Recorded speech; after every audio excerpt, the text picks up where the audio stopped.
guys, so I just want to do an update really quick. Sorry for this location. I've already filmed this once, but the baby's in the background and he's like jumping and it's kind of distracting, and so I don't know which one I'm going to use. So if you're seeing this, then I'm using this one. So a little bit of backstory if you're new to our channel. We're having a miscarriage. We have already finished the miscarriage actually. So I found out I was pregnant, I think around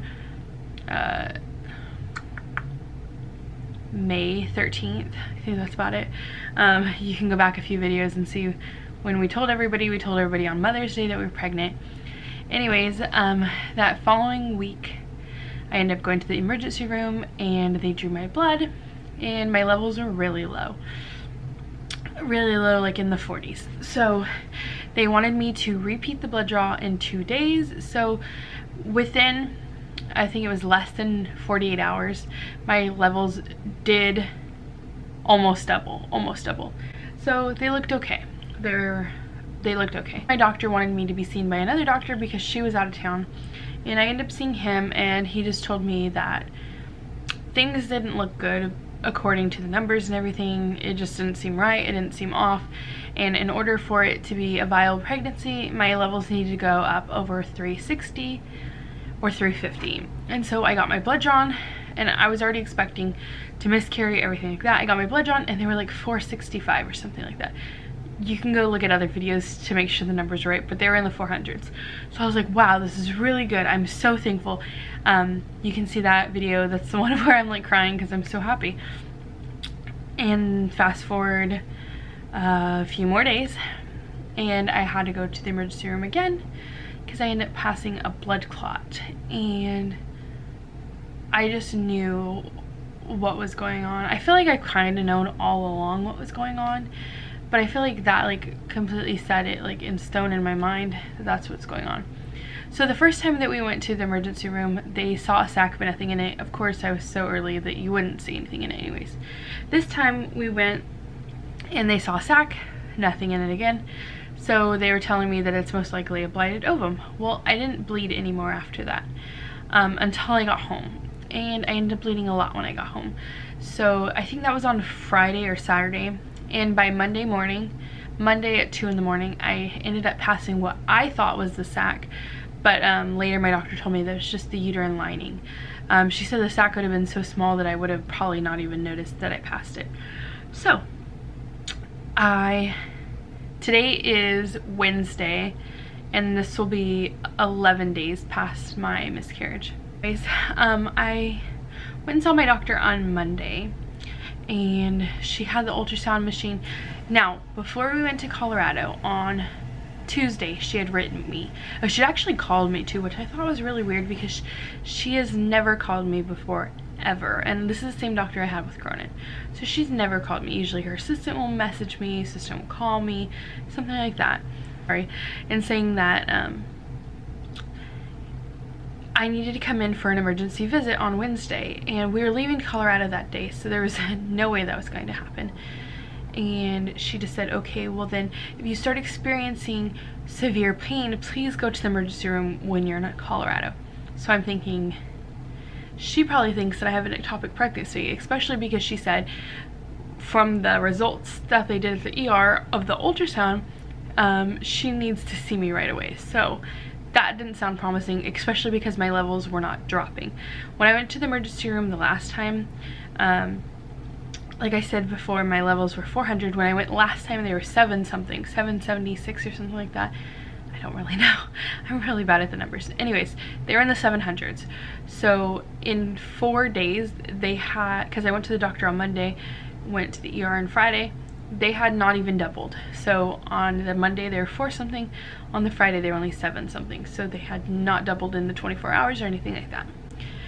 But I wasn't experiencing heavy bleeding at the time, so they thought that my body was just not miscarrying. But anyways, by the time that I talked to my doctor, I had already been bleeding since Monday, and this was Tuesday that she called me.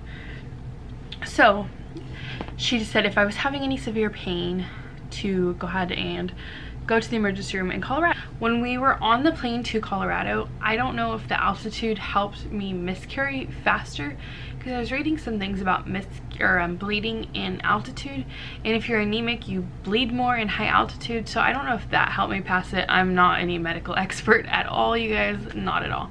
So I don't know if that helped me miscarry faster, but I wasn't bleeding that much until we got on the plane. And I bled so much on the plane, you guys, that I bled through my underwear and pad and through my pants. I had to get off the plane. When we got off the plane, I had to throw my underwear away because they are so soaked in blood, you guys.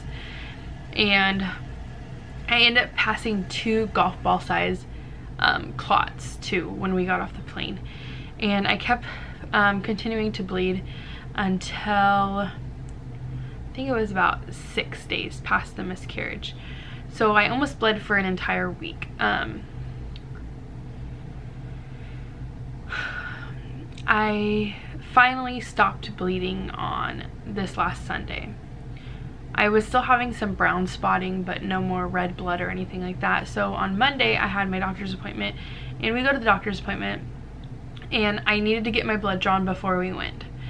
But we live so far away that I didn't want to go early and then wait all that time, especially because we had the kids. So and Tavish's grandma watched the boys, so it was really good. But anyway, so I didn't get it done until an hour before my appointment. And so I went to my appointment, and they already had the ultrasound machine in there and everything, but they were taking so long to get in there. Like, my appointment was at 2. We didn't probably see the doctor until like 3 o'clock. And the whole time I'm sitting there waiting. Tavish has the baby. Thank God Tavish went with me, because there's no way I could have done it without him with the baby. So they ended up coming in, and she said, did we get your levels back yet? Because they didn't want to do the ultrasound and have us have to pay for it if the levels were going down. So I looked on my phone, because you can get stuff super fast from Tavish's work on your phone. So I checked it, and sure enough, they were 227. So my levels had officially started going down, which seems kind of slow to me, but I don't really know how that all works, because I only stopped bleeding a day before that. So they were 227, and she said, okay, well then we don't need to ultrasound, and it's clearly not an ectopic pregnancy if it's going down. So she said that she thinks my body is just doing everything on its own, and the good news is I don't have to have a D&C or take any medication to start the process. So my body was naturally doing it, what it needed to do by itself, which was really nice, honestly, because I had already miscarried by the time I went to the doctor's. So she basically told me that, in more words or less, and I don't think she meant it in a bad way, my doctor's just really matter of fact, and she told us that basically we were due for a miscarriage. I don't know how we're due for a miscarriage, but she said that 1 in every 4 pregnancies ends in miscarriage. So I guess this is our 4th baby, so we were due for a miscarriage. I don't know, it's not really easy to hear. So anyways, yes, we are extremely lucky. We have 3 beautiful kids, but it doesn't hurt any less. It doesn't feel any less like I wasn't pregnant or anything like that. And I know our baby was so small, and I thank God, I really do, that there was not an actual baby. They never saw a baby inside there.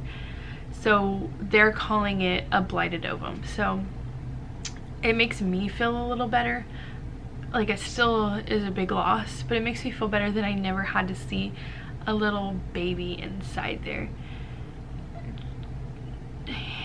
And I was so worried that I was gonna have an ectopic pregnancy, and I don't know. I know there's nothing they can do when you do have an ectopic pregnancy and it's in your tube, but I can't help but feel like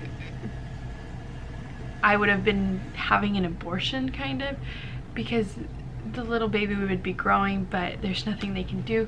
So I just thank God that that's not what it was, and everything so far is looking good. My levels are going down, but my pregnancy tests are still really strong. So my doctor told me that if we want to have another baby, that we can go ahead and start trying as soon as my pregnancy tests are negative. So I should be ovulating this coming weekend. We shall see if my levels go back to normal.